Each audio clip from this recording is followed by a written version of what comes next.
morning, Team Mower. Rocky, can you say hello, world? Hello, world. Hello, man. Hello. Palmer, where are we going today? Mother's tea party. Mother's tea party, just me and you. Oh, we got all dressed up in our matchy outfits. Matchy, matchy. Matchy, matchy. Oh. Rocky and wants Rocky some wants to loving. go. Rocky, you'll get to go in 2 years. Say hello, world. 2 years. With my dirty face. Oh, dirty boy. Okay, are you ready to go on a date? Just the two of us. You guys are lucky. Just the two of us.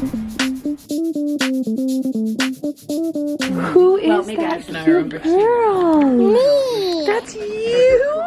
I love it so much. And look, you have these most beautiful teacups ever. A little gift. And do you know what word this is called? What? Do you know what word that's called? A corsage. A corsage? Wow, that was really good. Did you make me my corsage? You made this for me. Yeah. I love it. Not real. I know, it doesn't need to be real for me to love it.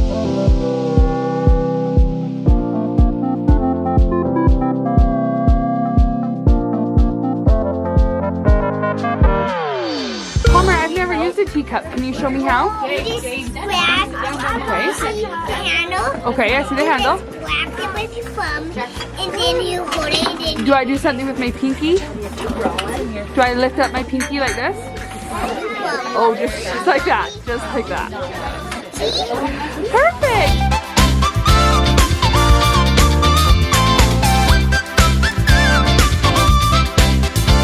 Well, we're done with Mother's Tea, and Palmer and I did a quick outfit change, and we are off to get flowers. I love potting flowers, and I have this rule that you always have to buy them before Mother's Day, and obviously our last 3 weeks have been absolutely insane, so I have not bought any flowers yet.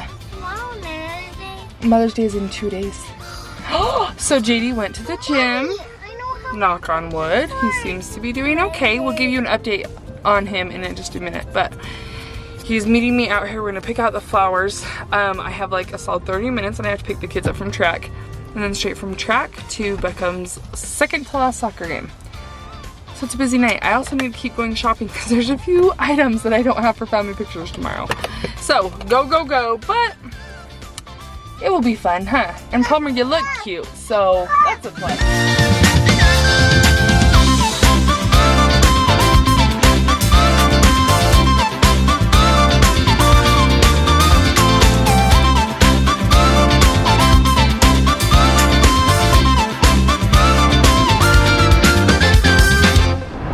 Games left and then he has to try out again. I'm actually really sad. He loves this so much, and I'm like, we love his team. It's going really well, so I'm like, I don't want it to end, but we'll try it again. Tryouts are May 24th, so they're coming up soon. And last year he actually got an invitation. He did not have to try out. So we've never had our kids try out for a team yet. And that makes me nervous, but we'll see. So here we are, we're ready to start. J-Beck's coach is gone, so JD is helping coach. We were just walking in. He might get mad at me for telling you this. Keep it between us. He probably won't watch the vlog, right guys? Just kidding. So we were walking in and he bent down to help Palmer tie her shoe, and when he stood up, all of a sudden he literally like took a step backwards.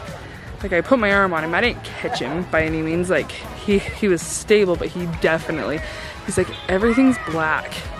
And then he just stood there for a minute, so I'm like supporting him. It was actually kind of like, I don't know, I felt a little bit nervous because I'm just like, oh man, like sometimes I forget that our life is different. So he was supposed to coach it on his own, but we've asked a couple of Beckham's other friends' dads to help, and they've been so sweet to agree. So we're grateful for everybody who's stepping in and helping us anywhere they can.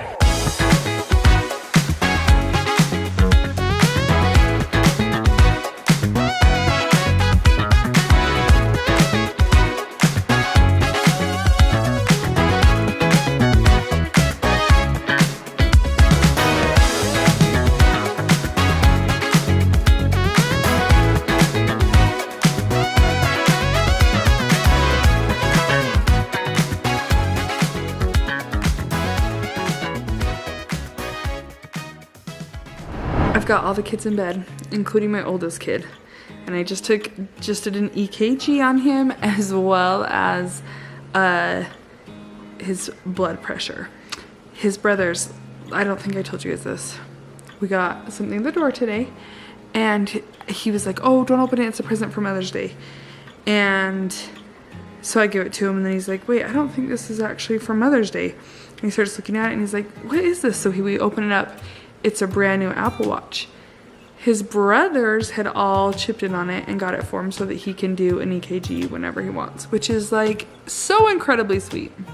So he is in bed. I'm a little bit worried that we have overdone it on the blood pressure medicine. Like, that was weird for him to get to black out, basically. And honestly, it's kind of been emotional because I'm like, my life will never be normal. And I went back and watched the vlog that we posted yesterday, just kind of giving the test results, and I want to be positive and optimistic. I also want to be realistic. And it's like, my life is still changed. And I'm trying to just focus that, like, it's changed for the better. It's changed because I'm never going to take him for granted again. It's changed because our love is deeper. It's changed because we are living more purposefully. But it's also changed because B is still a phase of heart failure, you know? And that's hard to wrap your mind around. Like, sometimes I'll think we're doing fine, and then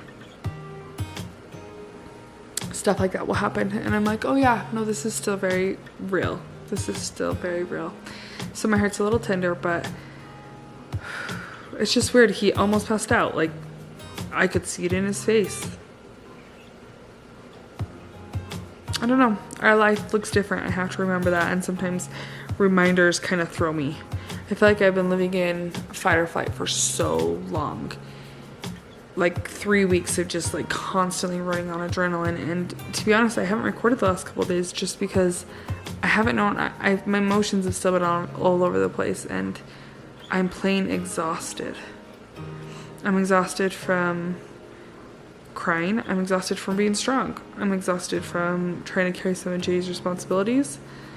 I'm exhausted from not sleeping for 3 weeks, just listening to him breathe. I can't imagine how he feels. Oh, it's funny how we, assume these roles in our relationship. Like, he knows that I'm going to worry for the both of us, so he just doesn't. Like, Monday when we went and got his MRI, he was like, and then we looked at the results, he was actually a little bit shaken because he was like, I just kind of thought it was like all going to go away. And I was like, okay, wait, what? Like, there was, I don't know, a couple weeks ago when we got the first test back, that's when I went through a couple days of like, no, this is real. This isn't going away. Something is wrong with your heart. But for him, it wasn't until yesterday. And so it's funny to see how we mourn at different stages, right? And how we process at different times. And I think it's just important as you go through something so hard like this with your partner to realize, like, just because we are one in so many ways, I have to give space for him to handle this how he wants. And same for him with me, right? Like, as much as this affects me, I have to realize, like, no, this is his body. This is really big for him too. And if he chooses to just not want to work through it right now, I have to give space to that. I did that when my dad died. I just didn't think about it for a couple years. I was super pregnant. I was finishing my master's. I just couldn't do it right then. So I'm just giving place for whatever he needs, trying to be here for him, be strong when he wants me to, and also be myself, because for a while there, I was being really strong and I was like crying in my closet, you know? And then one day he was like, do you not care? And he's like, I know you would, like, if you cared, you'd be really emotional. And I was like, I just don't want you to see. So just striking that balance. But I think we are, we're doing okay. We're doing okay. And that's where we're at, and that's good. So we're going to continue seeing what this means for us, and we're going to live the best we can with the most joy and the most love possible. So I'm going to bed.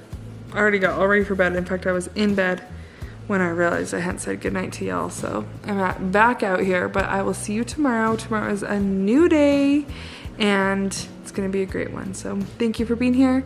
We love you and we'll see you tomorrow.